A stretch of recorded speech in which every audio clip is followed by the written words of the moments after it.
Welcome to Bethel Online Education Hub. Learn anytime, anywhere. Don't forget to like, comment, share, and subscribe for more.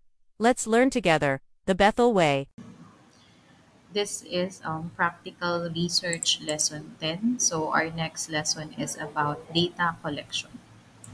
Data collection is the systematic process of gathering information from various sources to answer research questions, test hypotheses, or make informed decisions.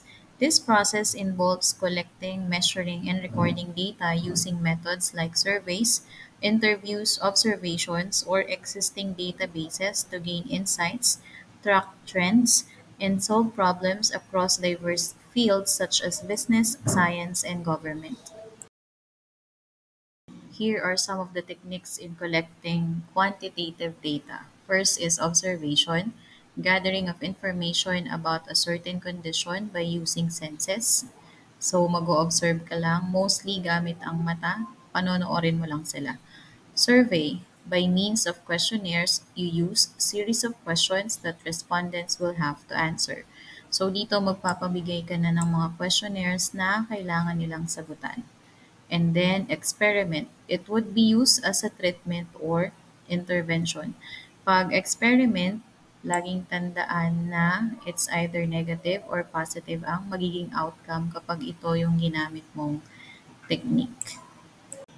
Planning data analysis. Data analysis is a process in which gathered information are summarized in such a manner that it will yield answers to the research question. In immersing yourself into planning your data analysis, you have to decide what basic descriptive statistical technique you are going to use. So, bago nyo gawin yung research nyo, dapat magplano muna kayo para hindi siya paikot-ikot. Para makita nyo din kung ano ba yung magiging possible outcome niya, kung magiging sa tingin nyo ba positive siya or negative siya. Here are some of the techniques that you could use for planning.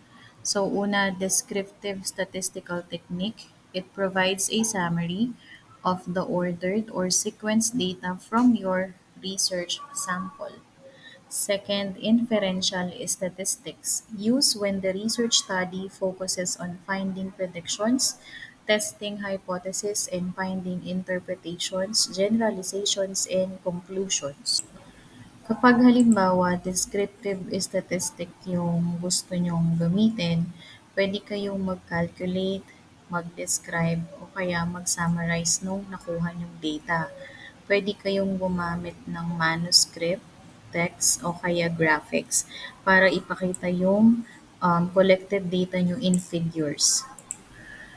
Tapos kapag inferential statistic, pwede kayong gumamit ng tools para magawa niyo yung conclusion niyo. Halimbawa, meron kayong target population, tapos kukuha kayo ng random sample dun, tapos dun sa random sample, dun yung kukunin yung conclusion regarding sa research na ginagawa ninyo.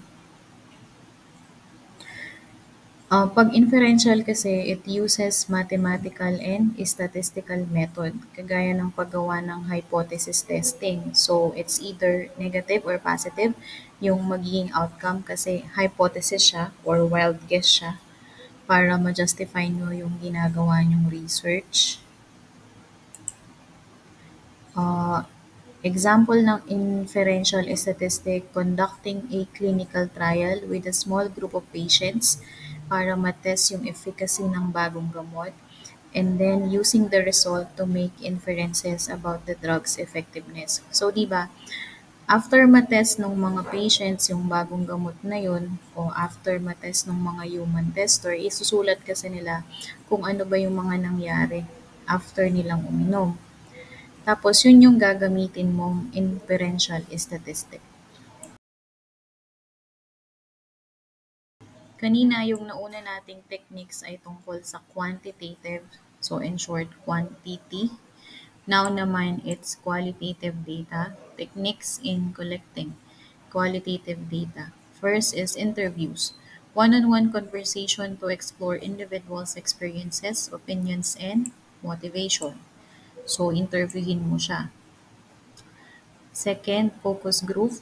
Small group participant discussing a topic under the guidance of a moderator. So, pwedeng 5 to 10 person, tapos ikaw as a researcher, ikaw yung magiging moderator para dun sa gagawin yung research.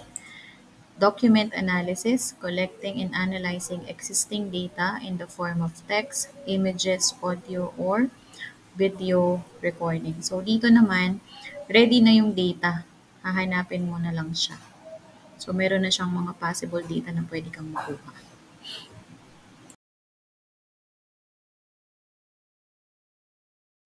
Next is the technique that you could use for qualitative data. So, una, choose your specific research question. Second, evaluate your target participants and the most appropriate way to gather data from them.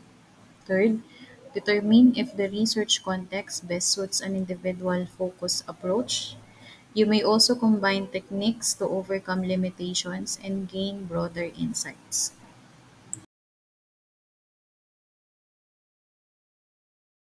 In summary, data collection is condensed and meaningful presentation of collected information, providing logical and efficient overview for effective decision making and answering research questions. Data collection is a fundamental step in research in many fields, involving carefully chosen methods and procedures to ensure the collected information is accurate, relevant, and useful. Always remember that data collection is the process of gathering information and measuring information on different interests. So, mas mabuti kung halimbawa kukuha kayo ng data or magko-collect kayo ng data, simple words lang yung gagamitin natin, especially kung random naman yung magiging participants ninyo.